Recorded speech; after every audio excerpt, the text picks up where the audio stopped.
Yo. Yeah, I feel like I abruptly messed up the intro on that one. Yo, welcome back to another episode. Another rage bait title. You know, Sikh conversion is good. I know people are going to probably be choked about that one and be like, yo, what are you saying, bro? And all that. But I'm going to try not to swear as much as possible because I feel like this is the video that needs to be like spreading far and wide more than the other ones because of the conversion issue that's happening. And right off the bat, like I'm not a Panthic person, as in like I'm not like people think this is some sort of like, you know, me doing katha, or like some people have said stuff like that, or that like I'm like representing the Panth. I'm not, bro. I'm a degenerate. Like I don't care. Like I don't need the Panth to feel like some sort of connection to God, personally. But many people do, and the problem is that the community, the Panth, doesn't let them, and then they leave. And so somebody like me, who most people, you can see in the comments all the time, yo, fuck, I'm not trying to swear.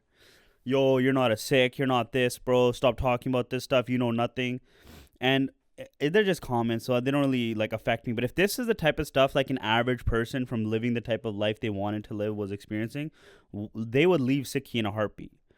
And this is a common cause today. So this last week and a half has been like a pretty legendary Discord run where, man, we've been like running Discord for like 11, 12 hours a day, easy. You know, the type of people. So we've been talking about the conversion issue, obviously a little bit more like no holds barred and a lot more wild stuff. If you want to be part of those conversations, pay through the Patreon. And plus, I think like at the end of this video, potentially some of the more like explicit stories will be on the Patreon. So for like the second half, subscribe to the Patreon. Just support, man. Like, if you guys actually enjoy this content, like $4 is nothing. Obviously, there's many tiers, and shout out to the people that are like on the $150 a month a tier. Like, you guys are just goated. And so I'm glad that some people are resonating with the content enough to support it. You know, desis are horribly cheap and just pieces of trash, to be honest, in general. You know, I'm not talking about Sikhs, I'm talking about desis, right? So that distinction needs to be made quite clearly between Sikhs and desis. And yeah, desis suck. They suck balls. We also have the merch on House of Johal. If you guys want to like cop that, like I think finally there's like some level of reprieve with the Canada Post issue, so those are gonna be coming out like real soon. But now, and also check us out on Ruckus. Okay, now let's get to the crux of the issue, right? Conversion works because our community is so broken. You know, that's why Katappa's sister converted, you know, because she's got to be siblings with Katappa. No, I'm joking. No, but for real, there's a very bad issue. It's a double issue here. Other religions want to convert our people, and our own Dharam Sikhi, which is being propagated by Punjabis, is horrible at everything. Everything at every level is horrible. The prachar, the talking of Maryada, the getting information, how the gurdwaras are run, these different sampradas. Like, there is actually nothing that can save you inside the Panth at a community level. But other religions can. Christianity, if I had to present to you two options, right? And we're going to keep coming back to this idea, is that Sikhi has now become this like hardest religion with the least amount of, it's the hardest buy-in with the worst amount of like give back. Okay, so let's say if we look at it, a bank, there's a Sikh bank and there's a Christian bank. In a Christian bank, they're like, yeah, you can put $0 in and we'll give you money. And the Sikh bank is like, you need to give us $10 million and we'll maybe give you $2 back. Okay? And this is because in Sikhi, you need to become the best Sikh possible. You need to take Amrit, no eating meat. You can't have ande in your house. No watching movies. You have to do Bani every day. If you don't wake up at Amrit Villa, you're bad. If you have sex before marriage, you're a horrible person. Like, you have to learn Santya from the Sampradas. And if you don't learn the real meanings of the words, then you're not even learning anything real Sikhi. You have to be going to the programs all the time. You have to be wearing Bana 24/7 in a pug. And maybe you'll get some deep resonance. Sikhi will actually pay off for you. And so, it'll actually become worth it for you if you do all these things, all these crazy things that actually, when you break down each one of those things I said, there's no real basis for them. It's just like some bullshit that you get. So maybe if you become the super Singh, super Gyani guy, maybe you'll get something out of it. But Christianity's going, hey, there's zero buy-in. Jesus loves you. You'll get all the value out of this. You don't need to be the perfect person. Christians take OnlyFans sluts and chicks like that and say, oh, Jesus accepts you. Jesus loves you. And you can be fine in the confines of Christianity. Look at those two versions. Any sane person, right? Because if the Jesus people go, hey, even your guru says that all paths can lead to God, so why don't you just join us? Because life is much better on this side. It's not going to be hard on you. We're not going to throw you out of the community. We'll accept any single person from any background, any caste, anything. Why would anybody in their right mind want to join Sikhi? Dead ass. I claim to be a Sikh, okay? And I love it because I found my love for it. But in the average person, what would draw you to Sikhi if it's that bad? When you go online now and you look at the Punjab basics of Sikhi or the Taksal Sampradas and Nahangs and all this stuff, like, the community is so bullshit that what is the point of even being in it? You have to become cult-like for certain sangats. You have to be dogmatized. You can't free think. You have to have like a strict idea what being a Sikh is. It's literally like no more fun. And that's also like, if we talk on the other issue of like why that's a different issue altogether. Oh, whoops. But that's a different issue altogether. I don't even want to get into it. But like, Sikhi is seen as the boring, like, we'll do this when we're old men religion because then we're not in our youth anymore. And why is that? It's because the people who are propagating the Dharam, the Sikhi, they suck at it. They're actually so goddamn bad at this, okay? And I'll tell you, for example, now, we'll talk a little bit over like tactics and all this stuff, but I think that's like our main revolving point, is that other Dharams just seem much better to get into, and it's easier to get into, and it's easier to feel accepted into. Sikhi today will never accept an OnlyFans chick. And I'm not saying that we should or shouldn't. I'm just saying, look at the stark disparity.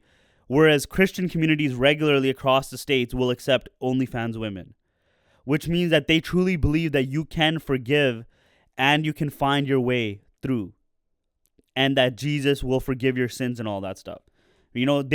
Forgiveness is a high level of barrier in entry. But in Sikhi, we don't want gusties in the Dharam, or these chicks were whores or whatever. And then you have a lot of women turning their backs on Sikhi, and they join other things. The women listen to this, right? Women as a social creature need community, okay? They thrive so highly on community and social dynamics. And if their social dynamic that they're born into is turning their back on them, they will run into the arms of whoever else accepts them. It's the classic daddy issue, but on a spiritual level. So, the way that these Christians get down, and we'll talk about the Muslims after, is that they'll reach you where you are, like what level you're at. Okay, they're not saying, yo, you need to become a Brahm Gyani, you need to become Jesus, you need to be as smart as Paul or some shit like that. No, they're just going, Hey, you're nobody, Noel. We will help you and we will come to you at your level. You don't speak Punjabi, you speak English. Okay, we'll teach you in English. You don't speak English, you only speak Punjabi. We'll teach you in Punjabi. We will do Bible studies in your language, Punjabi, English, Urdu, Hindi, whatever. We will do it in that language. In Sikhi, oh, you don't know Punjabi? Kick rocks. The Gurdwara is not helping you. Sucks to be you, I guess. Man, I wonder if I was getting echo from the mic there. You know, how many people go, I tried to talk to the Gyani at the Gurdwara and the answers he gave me sucked and that was it. Or the Samprada, or like the Santhya teacher. In the Santhya class, I try to ask questions. They tell me to shut up and just keep reading.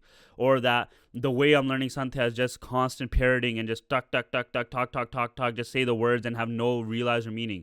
Look at the difference between how they. Let's look at, okay, let's do a comparative analysis on certain things, right? Let's look at Santhya and let's look at Bible study. In Santhya, a fucking I said I'll try not to swear, okay? Not that I can't or won't, okay? You have these old curmudgeon boomer bande who think that they know everything because they've spent 70 years of their life just reading again and again and again. And then when you ask them questions, they tell you to shut up, or they don't explain things properly. They don't meet you where you're at mentally. They just expect you to have to know, or if you don't know, hey, they said it, just believe what they said. Why do you have to have any thoughts of your own on this matter? Okay? That's the Sikhi version, and then the Christian version is Bible study. You come and you just go over one passage. Everyone will talk about it. They chill. Hey, how's your day? Hey, do you need some recommendations for some good food spots? Or hey, we're gonna go on a hike. Do you guys want to go on a hike? They foster community, and it's not like we need to finish the Bible by the end of the next 3 months, or we're gonna be like completely lost, like we failed and everything. No, it's, hey, it's chill. Let's rest. Hey, maybe instead of doing Bible study, we do a couple of lines and we just tell jokes and we hang out. It's not this strict discipline of like, and everyone knows this, man. If you've ever done Santhya, or if you ever had to like deal with old people that think they know everything, they're not gonna do it in a way that's like very approachable to anybody, where they're gonna be like, hey, you know what? Let's just do like a couple of pages today and talk. Let's talk about our feelings, about what we think the material we're reading or covering is, right? So, what do you think about these couple of pages of Barney? Let's just spend a few hours on that. Or maybe let's just spend a week on that. Maybe this line was resonating with people. No, it's, let's just get line after line, page after page. It's a machine. It's like get them in and get them out, just so you can technically read it correctly.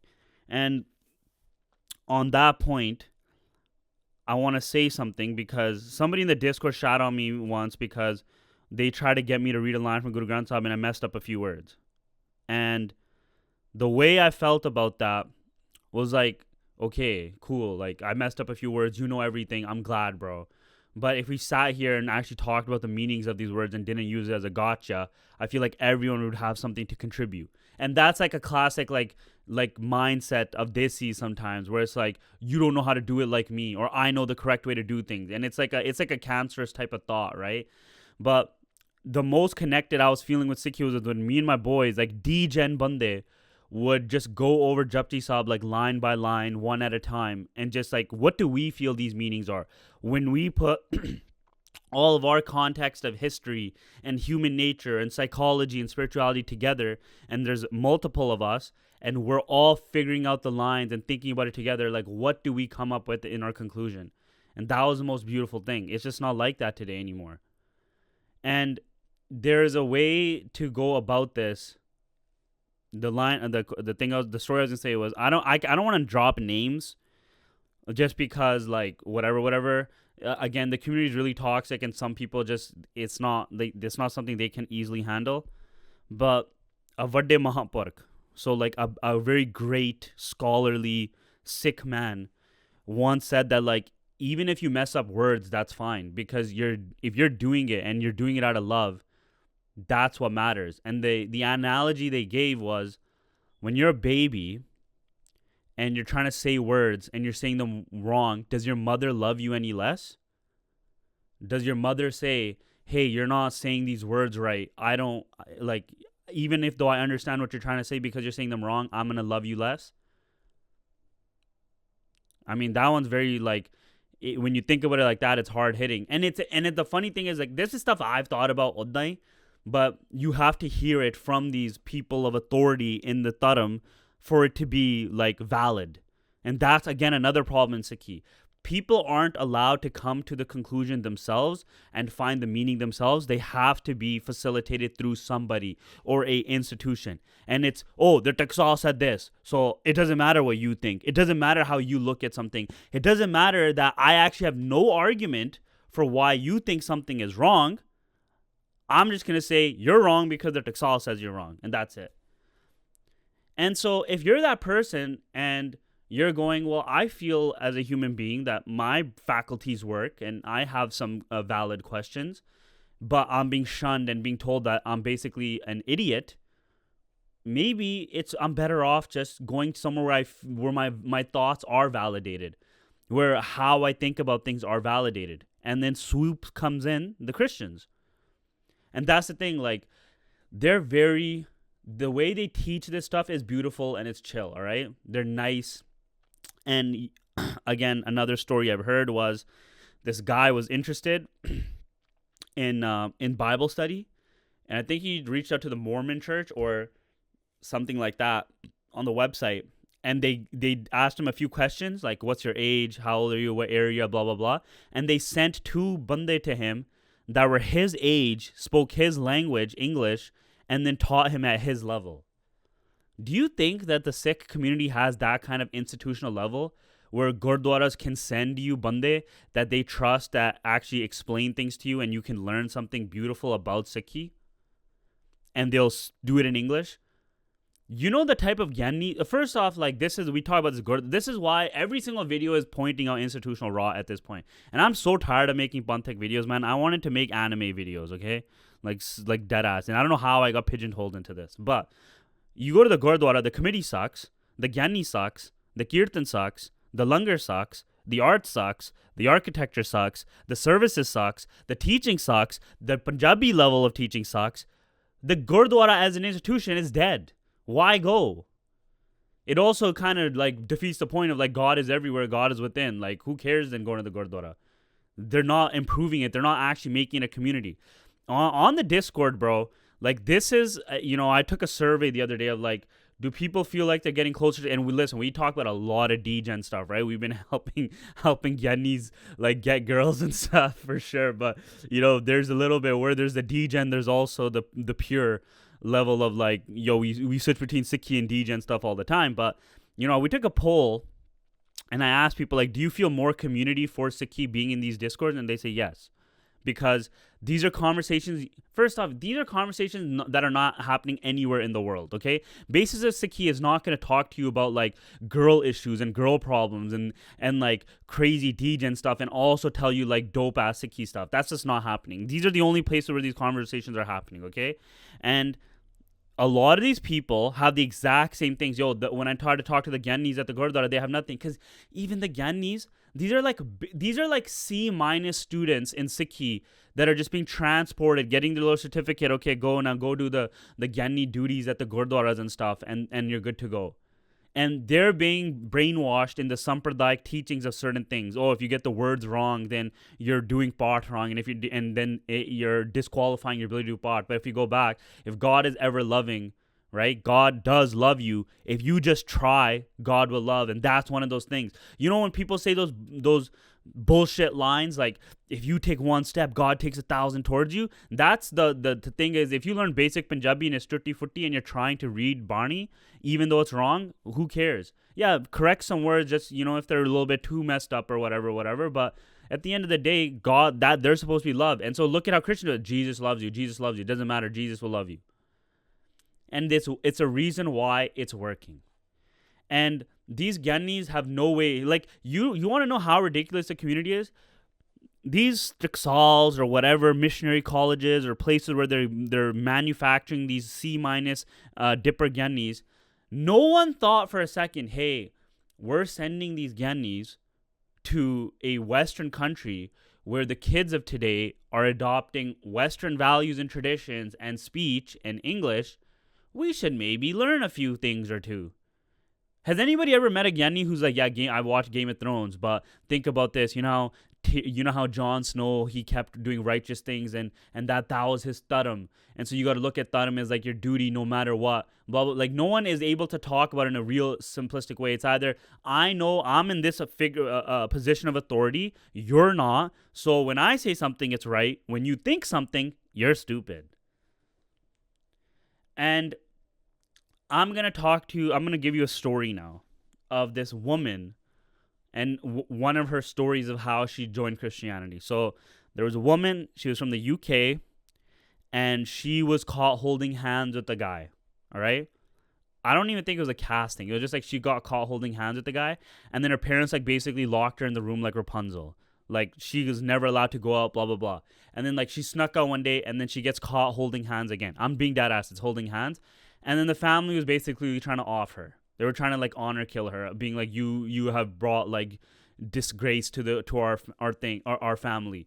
And so she's running from the family. She tries to go to the Gurdwara, and then the Gurdwara is helping her family try to track her down, knowing that they were trying to like basically off her. And so then she escapes to Canada, and you know who opened their arms wide open for her? The Christian community. She ends up with the Kala, who is a Christian. She's in the Christian community now, and she doesn't even care at all. She wishes the people in the Panth that were supposed to help her, the Gurdwara, the Gyannis, the Khalsa, completely turned their back on her. And everyone likes to like LARP about like, yo, the Khalsa, we need to resurrect the Khalsa. Resurrect the Khalsa in your own life, in your own home. When people feel lost, help guide them, help protect them. You're not going to do that. Oh, she's a gusty. She's a whore. I don't care. Yo, offer. Oh, get the fuck out of here. Stop wearing a pug, etc., etc. That's the community. The community is amazing. Like our greatest thing is helping other people convert our people. We're making easy pickings, right? I'll give you an example. This is not a Sikh related example, but this is how bad it is, right? So Akash Singh, shout out comedian, Indian comedian. His girl is on like TikTok, Instagram, all that stuff, and she had this point where she's like, she had this like creepy uncle that was like trying to like take naps with her or something. I don't remember, but whatever she said in the video was really creepy. And then she is like chapped and is like trying to tell her family, and her family's like, oh, like relax, whatever. And then when this uncle is coming around, she's being awkward around him, and the family is getting mad at her for being awkward around him. And she basically then ends up going like, she's mad at her family, her dad, who's like, you guys failed to protect me. You know, what's the saying in the Punjabi community?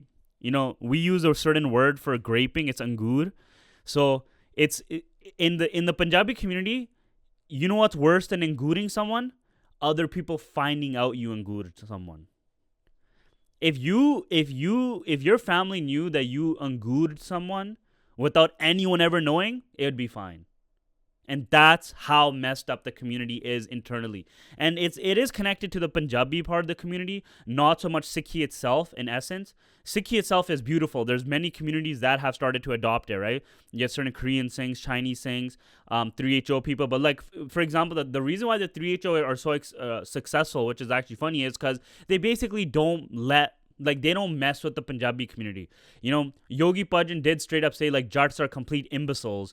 Who cares about them? And so many of the 3HO Gores stood in these conclaves of just Gore. And they're occultists. There's so much negative stuff about them. But they were able to keep like a much more like that stuff at bay and actually bring more people into Sikhi and have it very approachable to the average person. Punjabis, on the other hand, are doing such an amazing job of dismantling Sikhi one at a time, one brick at a time. Every single time a person basically turns their back on another Sikh or doesn't teach them and doesn't show them love, ostracizes them from a community, they're breaking the brick of Nanak. They're breaking the house of Nanak down brick by brick. And eventually there'll be nothing left. Eventually, Sikh will become so unpopular that only the old men in the Dere in India, Punjab are the ones like propagating it. And then it's just going to get more into Baba cult worship. But the average person in the West is just going to be like, we're done with this. Bye. Like, I have better things to do. I'd rather have, like, Christian homies that I'm chilling with because they're nicer, they're cooler. That is how bad it is. Now, I told you a situation with a girl who was that, and, like, listen, man, holding hands, bro, who cares? Like, what the hell? I know that was the fact, like, what really, like, choked out the family. But you have another example, and this is from somebody personal. This guy's like my good buddy, bro. Like, we both love Sikh, we love the Khalsa, and, like, I just feel a kinship with him over this stuff. And he was telling me how he started to get prominence in the community by having interfaith dialogues, trying to do apologetics about, like, Sikh is, like, Christianity says this or whatever, but Sikh says that this, and it's actually a better reply to some of these philosophical worldview understandings. He was doing a Santya, he's doing it all, he's doing these Akhand parts, whatever. And then people started making rumors about him. Oh, he's having sex at these Akhand parts, or he's doing this, or he's doing that, and making stuff up about him. Why? Because they wanted to push him off the pedestal. He was getting, people thought he was getting bigger than he deserved to be. And this guy, thankfully didn't leave the Panth, because most people do end up leaving the Panth, right? There's many examples of the Panth which then pushes people out. But it's kind of like, in the funniest way possible, it's like libtard. The Panth is very libtard. And even these, like, Nahang incels who are like, she's a gusty, get her out of here. It's very libtard in essence, because you're trying to cancel your own people instead of showing them the right way. And it's actually the most, like, in my opinion, the funniest way to go about it, because they're not seeing the fact, like, they'll always try to, like, dunk on libtards and be groypers on Twitter or whatever, but they're not realizing that the canceling or pushing of these people because they don't accept the same things you are is doing, it's like actually shows, like, a double how stupid you are and how much of a baboon you are, really, because you're doing the left-winged thing, which is canceling people for not holding the same views as you, and you're also doing the same thing as the Sampradas, which you think are, like, antiquated and dumb and old, which is like, you're not doing it our way is the best. And that's what a lot of people are doing. And so the average person would just be like, yo, I'm not down with this, bye.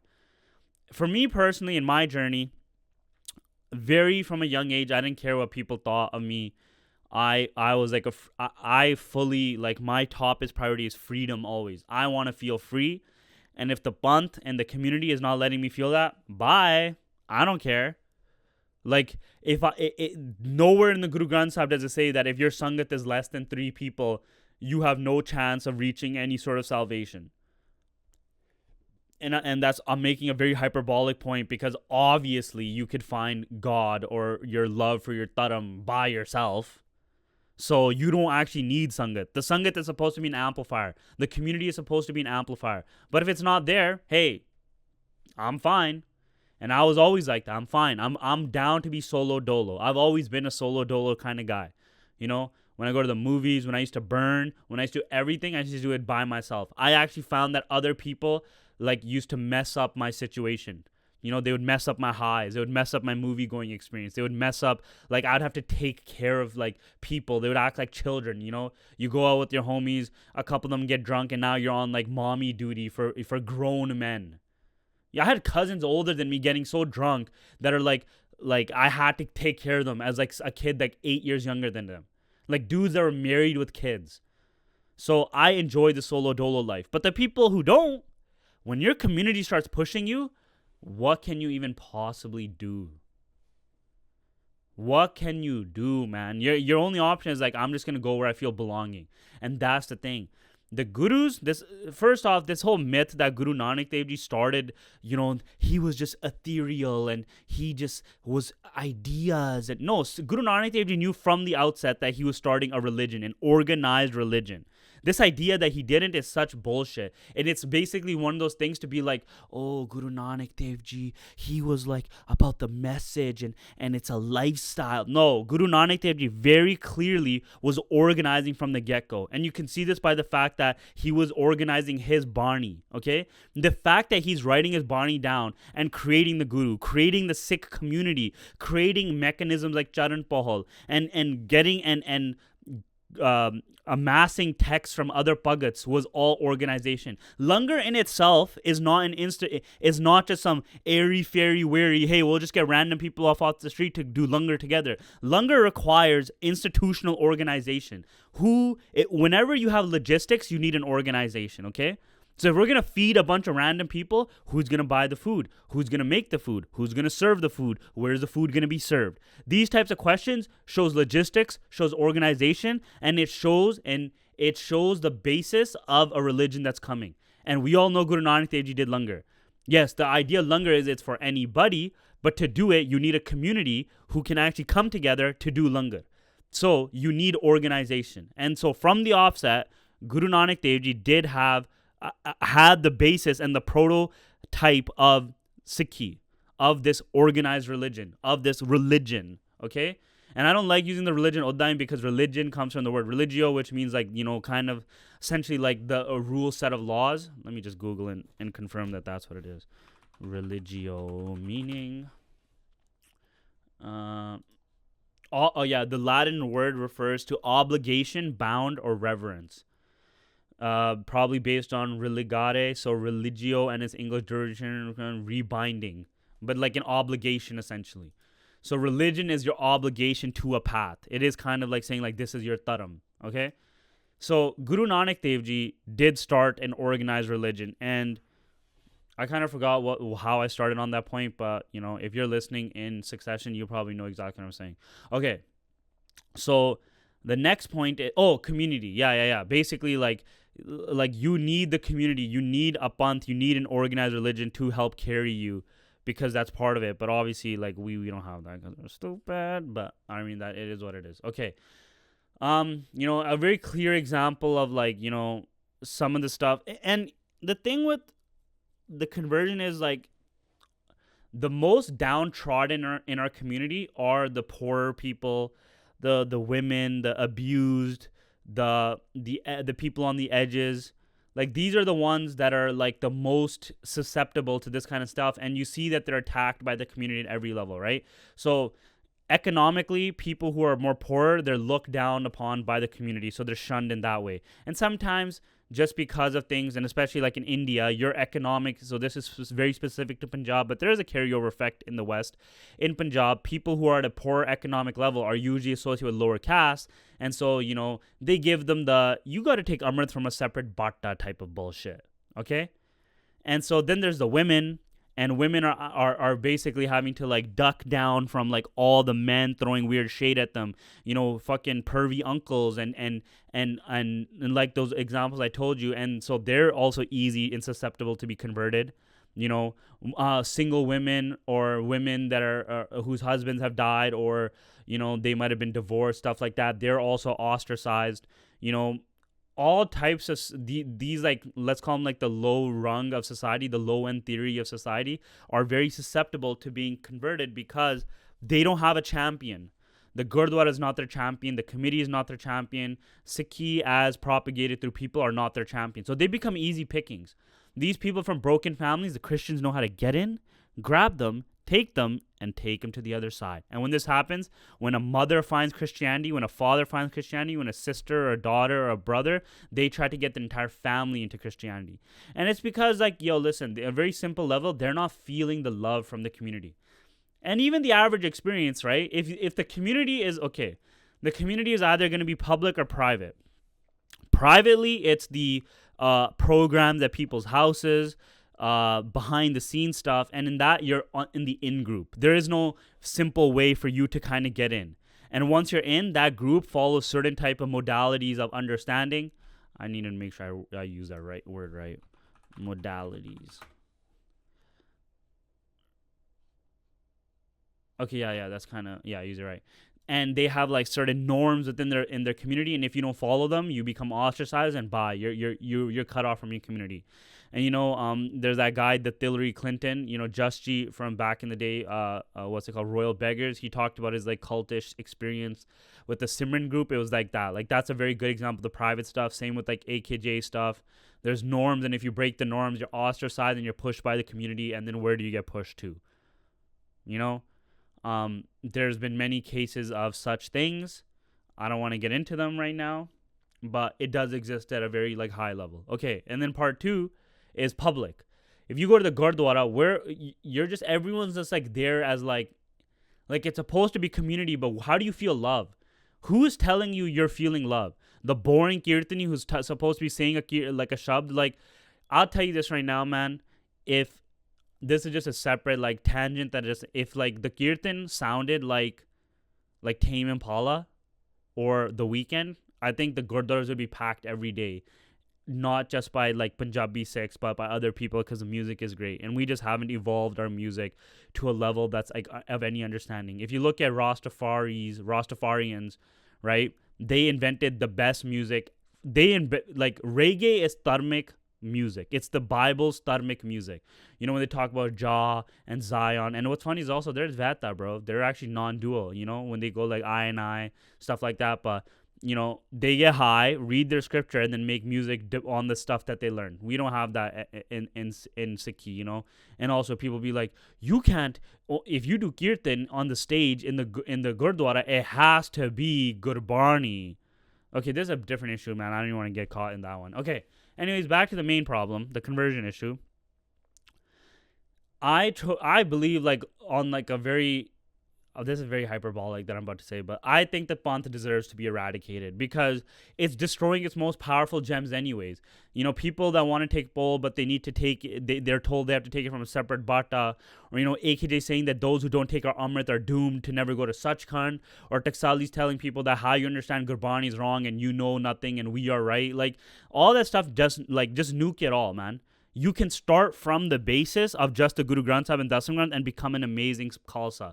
You can use just history. If you use, I'll tell you this right now. If you use Guru Granth Sahib, Sarblo Granth, Dasam Granth, Suraj Prakash, Naveen Pant Prakash, maybe another like Granth like that, and then like Western MacLeod and Western history, you'd find a beautiful version of Sikhi.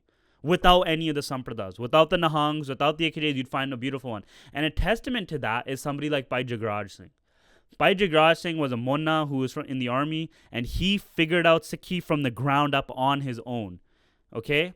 And that's how basis of Sikhi came about. He figured out things alone. And some things I don't agree with him about, some things I do, but he is an amazing example of you can figure it out on your own if you put the work in.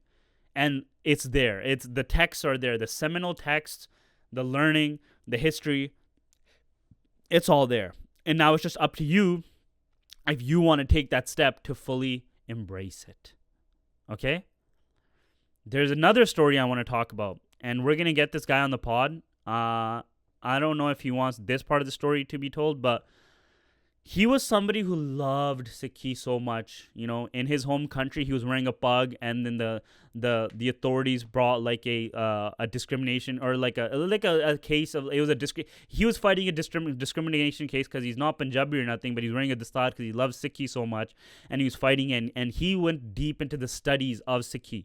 You know, he really understood Sikhi at a deep level, man. At a level where, like, if you hear one of his, like, talks about Japji Sahib, he's, like, in tears.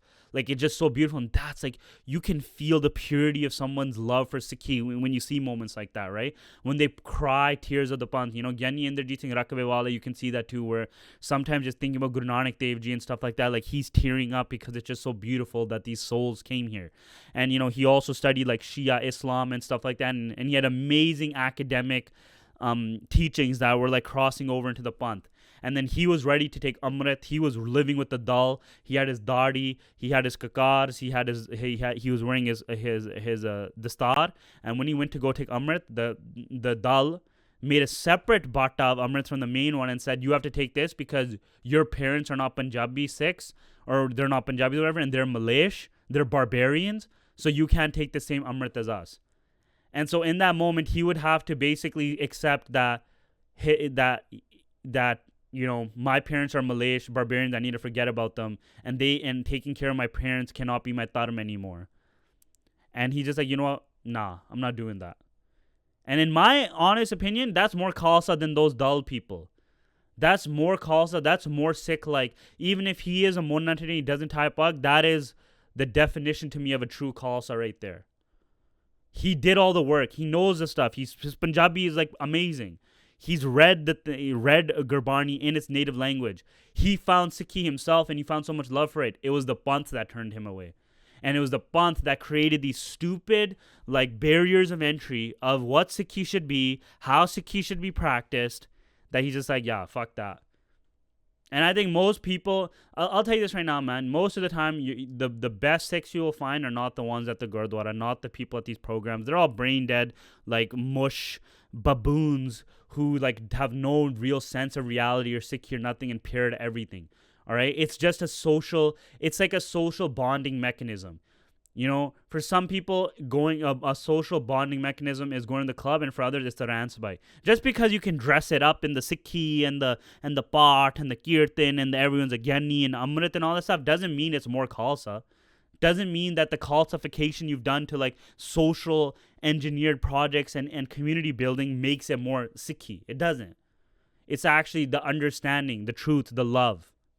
Not saying that people there don't love, but most is dressed up in a lot of bullshit. Okay. The Panth will push its own people out doing the real work if they don't agree with them. Yes, the lost people. Okay, yeah, I already talked about that. So, you know, and the situation is a lot more worse in India because of the caste system. And there it's like these Christian groups or whatever groups just go after people that are being marginalized by the caste system, and they're just like, yo, Jesus loves you, you can wear your pug, you can keep your Sikh identity, you know, because now Sikhi is becoming synonymous with Punjabi identity, so it's like, yeah, keep that, but you can become Christian, just believe in Jesus Christ as your Lord and Savior. And so, you know, basis of Sikhi, I brought up Jagraj Singh, and you know, yeah, I'm just gonna be honest, they suck, man. They basis of Sikhi today without Jagraj Singh is like a mega church that is just pushing Sampradayic knowledge, and they're having their own weird stuff happening behind the scenes, but they're not actually pushing a version of Sikhi that's resonating with people, the average person. It's just becoming another sort of like Sampradayic, like, oh, I don't want to hear any of this stuff anymore. You know, you hear the talks by guys like Harman Singh and this weird cringe stuff they do where they just make up random Sakhis on the fly. You know, we talked about that whole Battle of Chamkor thing. Like, they'll be like the stuff they say is just such utter hogwash that you're just like, all right, bro, whatever, cool.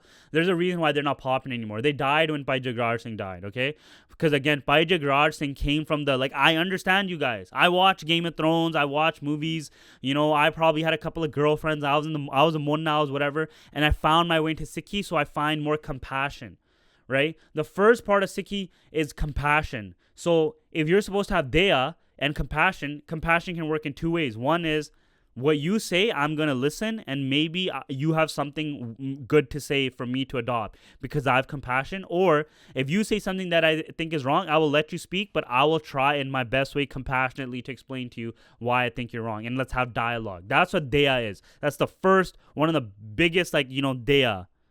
And then it's Taram. What is your Taram? But yeah, on that point of Daya, like when I talk to my mom would be like, you don't go to the Taksal. Actually, my mom doesn't have an Indian accent. I don't know. I was about to do that. My mom will be like, her whole thing is, you never studied the Taksal. You've never finished your Santhya. You don't know all the meanings. Sant Nalsini is the greatest person on earth, and he could do no wrong, so you're wrong. That's always, every argument, everything always ends up like that. That you don't know nothing, whatever. And it's like, okay, then like, why should I follow Sikhi then? Like, you're basically just forcing Sikhi on me on because of whatever, but then if I try to learn Sikhi for myself, it's wrong and I should be shunned. So why should I care anymore? And that's like in my own household, this person who's supposed to be like very Western minded and thinking, you know.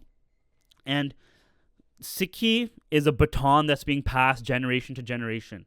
One of the batons at one point was, we needed to just fight for our survival, fight in the jungles, fight to propagate our community longer and whatever. Now the new fight, and then, you know, our parents' generation fight was building the Gurdwara. Or not build. Our grandparents' generation of those who came to the West was building the Gurdwara.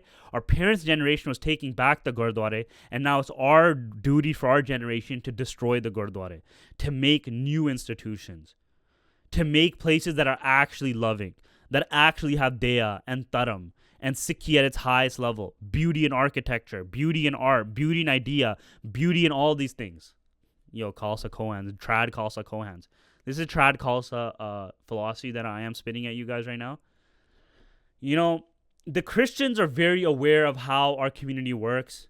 You know, and they've got together and are like, we're gonna convert these people. They know that there's 200,000 Sikhs in the Toronto area, and that's what they need to go after. And like I said, the buy-in for Christianity, the buy-in for these other dharms is way easier than Sikhi. Islam and Christianity to buy in is so much easier. In Islam, you become a Muslim like that. Read the kalma, you're a Muslim. That's it. Don't eat pork. Don't do this, that, the other. Try to pray 5 times a day. You're good to go. There's no like, okay, you need to first learn how to say the Quran exactly perfectly and everything needs to be right. You need to go get a teacher who's going to teach you exactly what's right in Sikhi. You always have to wear your kufi, or you always have to wear some sort of like Muslim garb or something. Like XYZ just say they're not like that. Or you can't watch movies anymore. You can't do this. They're just like, yo, read the kalma and like work on it. Christianity is a lot more easier than that, obviously. But Sikhi is like the hardest dharm to get into. Maybe even harder than Judaism. So the average dissemination of how Sikhi is working is just, it's just horrible. And if we're talking about, again, the type of people in our community, what's working, there's a womensgrid.org.uk has a article that says report unveils alarming levels of domestic, sexual, spiritual, and faith-based abuse in the Sikh Punjabi community. Sikh Women AIDS reports. 61% of respondents reported experiencing domestic abuse with emotional and controlling behavior as the most common forms. Over 60% of respondents said that they had multiple perpetrators, including mother-in-laws and sister-in-laws. 33% experienced sexual abuse, with a staggering 70% of these incidents occurring in childhood. And 8% faced faith-based or spiritual abuse, including coercion, financial extortion, and sexual assault by individuals in positions of trust. 16% of all casework undertaken by Sikh Women's Aid from November 2022 to November 2024 involved faith and spiritual abuse. If you like, I always love to quote that one Tim Dillon episode, one Joe Rogan, where he's like, do you think that people are going to become more loving, more understanding, more intelligent, more healthy as we go on? Or is it going to get worse? And it's obviously going to get worse. So these numbers are going to get worse. These things are just going to get worse. There is no protection for women in Punjabi families. There is no protection for a man or a woman from the bullshit version of Sikhi that's being disseminated by these Geni Babas, Dera cult sants, or whatever the fucks. There is no protection for the low-end society in Punjabi community. But you know where there is protection? In other communities. In Christian communities. In Islamic communities. You know why? Mohan Singh has been on this whole thing about the grooming gangs in the UK. And what is the tactics that these Muslims use? They use manipulation and love bombing and understanding. They try to be like, yo, we understand you. We understand that your families are like this. We what's the word? What's the word I'm looking for? Like, we relate to you. We try to that wasn't the word I was looking for, but I couldn't think of it on the fly. We relate to you, we understand you, and we want to be there for you. And so come with us. Join our side. Join the Muslims. And that's why it happens all the time, right? Women easily turn into Muslims, even though that religion is crazily abusive against women. They're down to turn to it because these Muslim men understand their dharm, they understand Sikhi enough that they know how to bring people over. They know how to get them. The love bombing, the manipulating, and all these things. And Mohan Singh talks about it to an extent as well. And again, the Christians do. You want to think now that the Christians don't know what is happening in our community?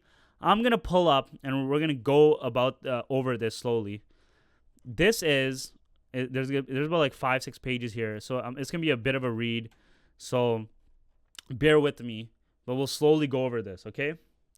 And this came out in the 1980s. This is the Christian view of the Punjabi Sikh community. And now just watch and tell me if this is still not true 30, 40 years later. Yeah, 45-ish years later, okay? So let's start. Older Sikhs are very aware of community opinion and worry about misconduct by the younger generation. Gossip controls a lot of what happens. What will people say can become the motivate. And this book actually is about converting Sikhs. That these are the things that you need to understand to convert Sikhs. This is found in the homes of Christians. This type of shit. Okay? what will people say can become the motivation behind all the family's hope and efforts. Anything that could lower the family's prestige has to be hidden. On the other hand, if a member of the family does something noteworthy, his relatives will make a great effort to broadcast it so to improve their image. Older members of the family are particularly concerned about conduct which may prevent their children making a good marriage. Okay? All look at how these people are not even Punjabis and they understand this so well. Okay, and this point is just like, it's not that Angood is bad, it's people finding out you did Angood is bad. All right, so let's move to another one. Conflict between generations. Okay, in spite of group loyalties, that this does exist. In Britain, it is common for young Sikhs to go on to college or university after leaving school, even when their parents are totally uneducated. Parents are usually proud of their children's achievements, but worry if they choose a course such as history or art, which they feel will not give them prestige. They prefer a subject which will raise the family's izzat, such as medicine or law. This may result in a clash between the young person and his or her parents. Quite often, sense of loyalty instilled into a Sikh boy or girl from childhood means that they bow to their parents' wishes. Surinder, for instance, wanted to train as a beautician when she left school, but her father told her it was out of the question. She must go to a secretarial college without any more argument. She did as he told her. Some years ago, when Sally was working in an Asian area of Britain, she and a friend started a club in their home for Asian teenage girls. For a few weeks, several came and learned new craft skills. After a while, the numbers dropped and eventually no one came. Later, Sally and Barbara learned that the girls' families did not consider making jewelry or doing tapestry a useful occupation. If they had taught them cooking or sewing or preparing them for marriage or coached them in GCSE subjects, I'm not sure what that is, to further a career, they might have been willing to keep on sending them. Pursuing a hobby just for pleasure is not normally part of South Asian culture. I've been pointing out this kind of stuff, and I'm not like, I do have a philosophy background, so I know what the fuck I am talking about. But is this not what I tell people? You get the life that you fight for, and look at how the parents are destroying the next generation by forcing them into what they need to do. And this actually works against, because just because their kids, like, they're forced to do the thing that they do, then they tell their kids, do whatever you want, and it goes to the next extreme. It's just an extreme pulling you, whiplashing you back and forth, and there's no balance. There's no sense of balance in the next generation. The baton of the Punjabi community, the Sikh Panth, is horrible. And so this is also talking very broad levels of the community and stuff, but you get what I'm saying. Okay. So, attitude to girls. I'm just reading you like certain chapters and excerpts. Call it modern day katha. Okay, a few families still supervise a teenage daughter strictly and confine her to the home unless she goes out with the older female relatives. This way, they feel she will remain pure and loyal. Others, especially from East Africa, argue for a more Western upbringing of girls. They allow them to have the same opportunities as boys for further education and a professional career. Most of families adopt a halfway position. This is just like they understand that how locked up these chicks are. Okay. Difficulties for young people. Those who have been taught in British schools have absorbed ideas and practices of Western culture. Some parents who arrived in this country in the 60s and early 70s do not seem to have realized this was inevitable. Now they worry about their children going away from their inherited traditions. Many young people have only limited Punjabi and so find it difficult to share their ideas, hopes, and problems with their parents on any deep level. Young Sikhs like fish and chips, burgers, and pizzas, even though they still eat Punjabi food at home. Some girls prefer Western to Punjabi dress and like to go out with their contemporaries rather than with the family. On the other hand, some young Sikhs become more ardent in their faith than their elders. They are keen to maintain and live up to their cultural heritage and to prove that the Sikh way of life is superior to all others. Others are in rebellion against what they consider the outmoded standards of behavior to which the older generation would like them to conform. So basically, the westernization of your children is inevitable. If you've never been able to see that, you're just dumb. Okay? And so this is basically just talking about the disconnect between the young people. Many older Sikhs have not really faced up to the difficulties of a younger generation brought up in Britain, nor have the Gurdwaras given them much assistance. They hold Gurmukhi classes, but only about 25% of young Sikhs attend. Thus, worship may be meaningless for them. Arthur Helwig suggests that sooner or later Sikhs in Britain will have to decide if English or Gurmukhi should be the language of worship. So far, they have expected everyone to learn Gurmukhi because of the historic relationship between language and culture. And so there's like a few more things, and let's just cover this one. Maintaining Sikh tradition. Some Sikh men cut their hair on arriving in Britain because they thought it would make it easier to get a job. For many of them, it's a deeply emotional issue. I don't really care about that. All right. The point being with this is that clearly these desis do not understand their own community woes, the internal philosophies. I'm talking the average person, Someone like me clearly sees it a mile away. And if you're listening to this podcast, then maybe you will as well. But the average person, the average desi has no clue why things are failing, why people are disconnected, why these things are not working. And they're just becoming idiots. And you know who is picking up on these clues? Are Christians.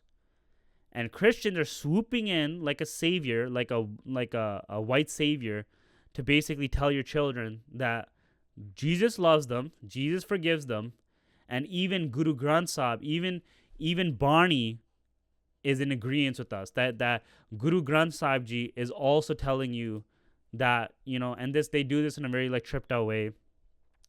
For that, I'm not gonna lie, my throat is like so sore right now. Oh my God. They do this by certain teachings that they pull out from Angs, right?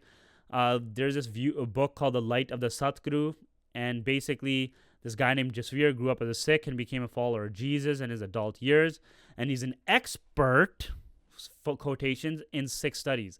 And this book is geared to sharing about Jesus with the Sikhs and ask honest questions that naturally bridge the concepts. And they'll basically say like Jesus is a Satguru.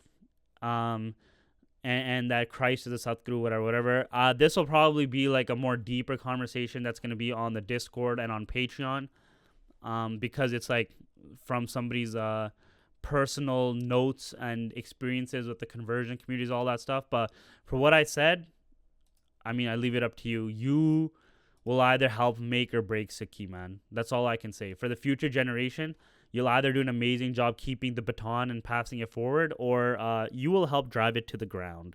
And we will blame you for the fact that no one wants to be down in Sikhi anymore. Other than that, I don't think I have any more things to say about this issue. So if you enjoyed the pod, consider subscribing on Patreon. I really would appreciate it. Let's try to get those numbers up. Join the Discord.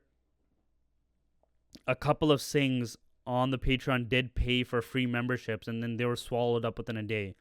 Like they paid for the $150 tier, and they ended up basically I think we allowed 50 people for free in, which was kind of a mistake because a lot of brain dead dummies came in. But if you don't think you're a dummy and you think that you're somebody who should be part of these conversations, and by the way, that means in the voice chat. Join the Discord, join the Patreon, and I'm not trying to do this shit for free. All right, peace.